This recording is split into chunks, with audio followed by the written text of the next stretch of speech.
A nova lei de improbidade administrativa promulgada pelo Congresso Nacional no ano passado especificou quais atos podem ser enquadrados como improbidade na gestão pública. Os defensores da medida da lei alegam que a mudança criou maior segurança jurídica para o tema. Mas especialistas criticam por causa de uma possível brecha, a falta de punição na esfera civil para os casos de assédio sexual e estupro. Dessa forma, casos como o do médico Giovanni Bezerra, que abusou de uma mulher durante o parto no Rio de Janeiro, não poderiam ser enquadrados como improbidade administrativa, o que geraria punições como perda de direitos políticos e até a proibição de ocupar cargos públicos.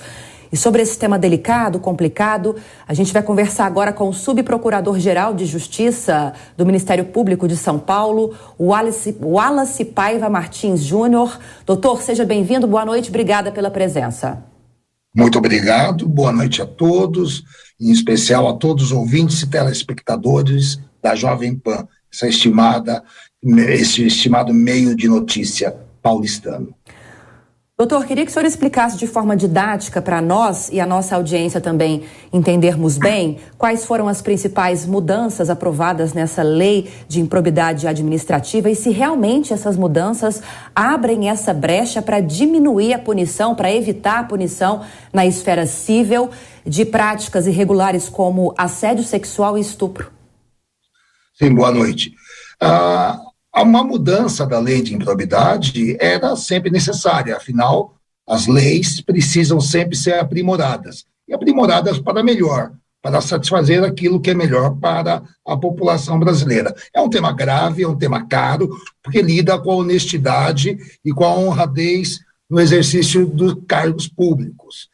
E a mudança que foi feita, se teve um ou outro ponto positivo, ela foi uma mudança para suavizar as punições por improbidade administrativa. Uma lei que tinha 30 anos, que veio na época do escândalo relacionado ao presidente Collor, e que vem produzindo efeitos desde então, com milhares de condenações, algumas transitadas em julgado, e diga-se de passagem, condenações lícitas sobre as quais não pesa nenhuma suspeita.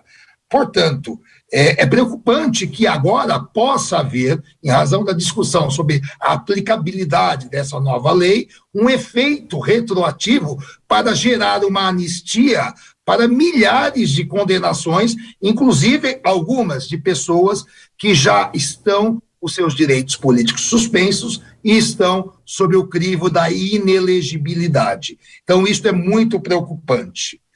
Com relação aos casos que ficaram de fora da nova lei, ou seja, casos que hoje em dia já não podem ser mais processados, é mais agudo o problema, porque situações de evidente vilipêndio da ética pública ficam fora de punição por essa lei, e que eram no passado punidas. Eu vou citar algumas.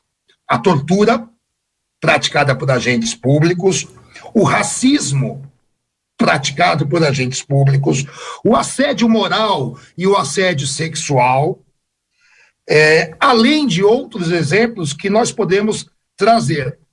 Um mandamento constitucional não é que se queira inventar alguma coisa. A Constituição diz que atos de improbidade administrativa devem ser punidos de acordo com a lei civil, sem prejuízo da ação penal cabível. Então, há um mandado constitucional para a higienização da gestão pública brasileira. E isso corre o risco de, primeiro, não termos mais possibilidade de punição de atos típicos de improbidade administrativa, como perseguições, como preferências a certas pessoas, e também esses que eu enumerei: racismo, tortura, assédio moral, assédio sexual, todos eles estarão fora de punição. Doutor. E, além disso, há a possibilidade, sim. Não, pode concluir, por favor. Só para concluir, muito obrigado. Há a possibilidade ainda de um efeito retroativo que vem beneficiar milhares de pessoas no Brasil. E aí, qual o caminho agora, doutor, para trazer de volta para essa lei todas essas condutas que o senhor enumerou agora? O que é que seria necessário? Tem que passar um projeto de lei? É uma emenda constitucional no Congresso? Qual que é o caminho agora? Não, querido, boa, excelente pergunta. Na verdade, o que precisa é fazer uma nova alteração, um novo projeto de lei para resgatar o que havia, claro, sempre com aperfeiçoamentos de um lado ou de outro, ou, se assim não for, que o Supremo Tribunal Federal julgue a constitucionalidade e a retroatividade ou não dessa lei. A segunda questão relativa à retroatividade ou não desta lei está pautada para ser julgada no dia 3 de agosto, sob o império do tema de repercussão geral 1199. A constitucionalidade das inovações ainda está, a meu ver, salvo outra informação, sem pauta para julgamento. Agora, doutor, só para ficar bem claro, então, baseado no que o senhor trouxe para a gente na primeira resposta à minha pergunta, o fato, então, de haver uma pena criminal não isenta a necessidade de uma pena nessa esfera civil, né? Queria que o senhor confirmasse essa informação para a gente. Exatamente isso. A Constituição diz: os atos de improbidade administrativa serão punidos com a perda da função pública, a perda de bens, suspensão de direitos políticos, ressarcimento do dano, sem prejuízo da ação penal cabível. Até porque se trata, numa linguagem mais acadêmica, do ilícito jurídico absoluto. Então, não impede que haja esta punição. Até porque pode haver uma punição na esfera civil e não haver na esfera penal, porque os meios de prova são diferentes em ambas esferas, as liturgias procedimentais também são diferentes. E para piorar, só para lembrar a vocês, esta nova lei ainda diz que se houver absolvição criminal por qualquer motivo, por exemplo, insuficiência de prova no juízo criminal, isto impede a deflagração do processo civil.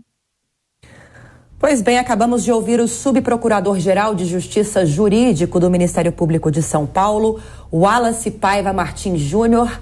Muito obrigada pela entrevista, doutor. Boa noite. Obrigado, boa noite a vocês todos. Fiquem com Deus.